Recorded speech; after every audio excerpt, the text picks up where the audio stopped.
Bonjour, je m'appelle Pia, j'habite à Lille et je suis mannequin dans l'agence Modeling Agency à Paris. Alors moi de base, j'ai pas été mannequin tout de suite en agence. J'ai d'abord commencé en faisant plusieurs collaborations avec des photographes. J'ai également pu faire des défilés avec des associations caritatives, du bénévolat certes. Et un jour, j'ai contacté un photographe qui faisait partie de l'agence Modeling Agency. Et ce photographe-là ne m'a pas retenu dès le départ. Par contre, une fois, il y a eu un casting et ce photographe-là est venu me recontacter pour me proposer de passer ce casting-là. Au départ, je pensais que je correspondais pas du tout à la taille requise et en fait, finalement, j'ai été passer le casting à Paris. Et le lendemain, après le casting, j'ai reçu un appel comme quoi j'étais bien retenue dans l'agence. Alors, moi, de base, je connaissais pas énormément. J'aimais bien la mode en soi, mais j'avais pas une culture très très développée en fait. Et l'agence, à un moment donné, nous a proposé un diagnostic avec le coach Vincent McDoom, avec lequel aujourd'hui j'enchaîne tous les mois un coaching. Et ce coach-là nous a parlé des maisons de haute couture. Et en fait, il nous a, conseillé, indiqué certaines chaînes qui présentaient justement la culture de la mode, et notamment la chaîne de Loïc Prigent, qui lui se rend directement lors des Fashion Week, en défilé. Il nous a déjà présenté aussi plusieurs maisons de haute couture.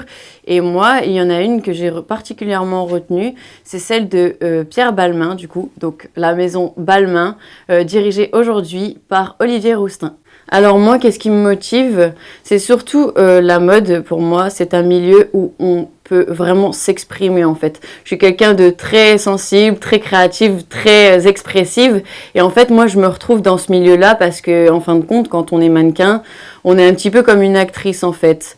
Et donc, pour moi, c'est un moyen de m'exprimer. Alors moi, j'ai déjà participé à plusieurs défilés, du coup. C'était à Paris, à Bruxelles. Il y en a même un qui a eu lieu à Roubaix pour une école de marketing. Et du coup, avec l'agence, moi, j'envisage vraiment de participer au Fashion Week de Paris, déjà dans un premier temps. Ensuite, l'agence nous permet également de nous rendre à la Fashion Week de Milan, de Tokyo. Alors, sachez en tout cas qu'il y a plusieurs catégories de mannequins. Donc, on pense surtout aux mannequins de défilé, sauf qu'en fait, il y a aussi des mannequins cabines, il y a aussi des mannequins commerciaux.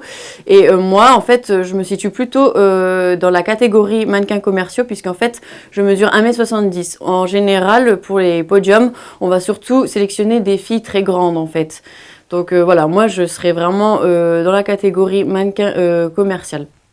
Alors souvent, on nous demande en tant que mannequin d'être adaptable parce qu'en fait, le mannequinat, certes, il y a les catégories podium, commerciaux, mais dans les commerciaux, on va nous demander souvent de poser en maillot de bain, en lingerie. Ce sera certainement aussi des vêtements de sport ou des robes de haute couture. Enfin, il y a tellement de possibilités qu'en fait, on aura peut-être le choix, mais si vous voulez vraiment travailler dans ce milieu-là, il faudra vraiment être le plus adaptable possible. Il faudra pas non plus dire bah non, j'aime pas la lingerie. Faudra entre guillemets ne pas être forcément pudique en fait, parce que le but du mannequinat aussi, c'est de s'aimer. En fait, dans ce milieu-là, il faut pas se fier au regard des autres. Le but, c'est vraiment de s'aimer, et de toute façon, c'est pas vous qu'on va mettre en valeur, ce sont les vêtements. On sache bien une chose, il y a une différence entre Miss et mannequin. Les Miss, c'est elles qu'on va mettre en avant. Les mannequins, ce sont les vêtements. Donc en fait, c'est pas une question d'être belle ou voilà. On va surtout aussi, dans le mannequinat, choisir des personnalités, des talents en fait. Aujourd'hui, les agences fonctionnent réellement comme ça en fait. Donc tout le monde a sa chance dans ce milieu-là. On va choisir des personnes, par exemple, un peu plus âgées. De toute façon, l'âge, il y aura jamais aucun impact. On peut commencer très bien à 35 ans et faire du mannequinat son métier à temps plein toute sa vie. Il y a des mannequins seniors. Alors certes, on se dit toujours le cliché du oui, il faut commencer très tôt, à 15 ans. Non, il y a même des gens qui commencent plus tôt ou beaucoup plus tard, en fait. C'est vraiment, si vous décidez de faire ce métier-là, que vous vous engagez à être discipliné, à persévérer et à travailler, eh bien, dans tous les cas, vous y arriverez. Franchement, si un jour vous voulez devenir mannequin, pour celles et ceux qui veulent devenir mannequin, n'écoutez pas les autres, ne faites absolument pas attention au regard d'autrui, parce que moi, j'ai fait cette erreur-là. Je me suis toujours dit, bah mince, j'ai pas de soutien, bah mince, qu'est-ce qu'ils pensent de moi? Et en fait, bah ça m'a beaucoup ralenti. Et je me suis rendu compte qu'à partir du moment où je m'en fichais de la vie des autres, bah ça allait beaucoup mieux. J'ai pris du temps pour moi, je me suis écoutée, je me suis rendu compte que je manquais beaucoup de confiance en moi et de par mes coachings avec Vincent McDoom par exemple, eh bien j'ai beaucoup gagné en confiance et en assurance. Et le truc c'est que personnellement moi j'avais vraiment envie en fait, c'était ma détermination, ma volonté qui m'ont conduit jusqu'ici. Alors certes, il y a dans le boulot de mannequin, en fait, il faut se dire qu'on doit toujours travailler et toujours être discipliné et de prendre soin de son corps, de prendre soin de son esprit parce que n'oubliez pas que c'est avec votre corps que vous travaillez.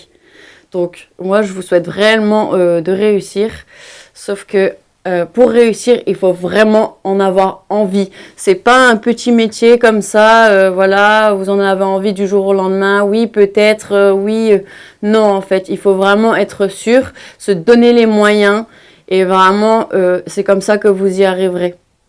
Je remercie le Studio Boost pour m'avoir interviewé, également le Campus des Maquilleurs pour m'avoir accueilli.